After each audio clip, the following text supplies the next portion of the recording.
Employers sometimes, what do you bring to the table? Well, the table is Ikea. So this is what I bring to it. And why is it Ikea? Because you ghost candidates. You post ghost jobs. You make people feel like they are begging for a job and you are doing them a favor when you are interviewing them. Then you don't onboard them, and 3 months later you fire them because they don't perform. You don't have any HR structure in place that would protect the employees. You overlook poor leadership that results in people working 60 hours a week. When people report unethical behavior, you victimize the person, overlook the problem, and that's it. And when employees are asking you questions, you never really have an answer. So, what do we bring to the table? The table is Ikea, so we bring Ikea stuff. But most importantly, what do you bring to the conversation that you can't even answer employees' questions?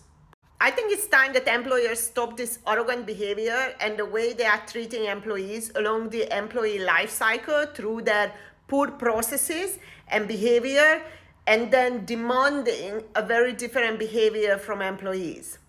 And no, I don't side with employees and I don't side with employers. I side with healthy, supporting, and respectful relationship and work environment. But when I talk to senior HR people, which I did today, and the person is telling me, I'm trying to look after my team or people with 2,000 employees, 5 HR people, 6 HR people, and she says, I'm trying to look after my employees, but it's only one person, it's me.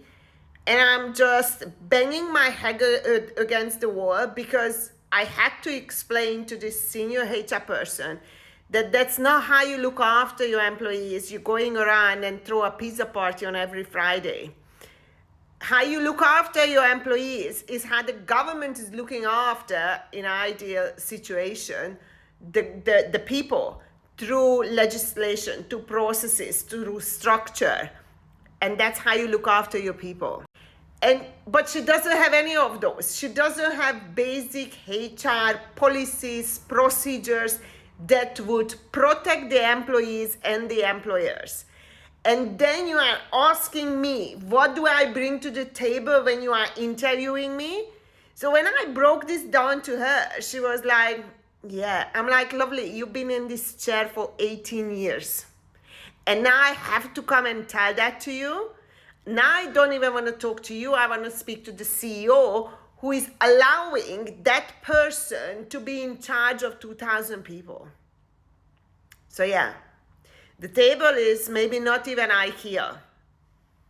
That's the reality.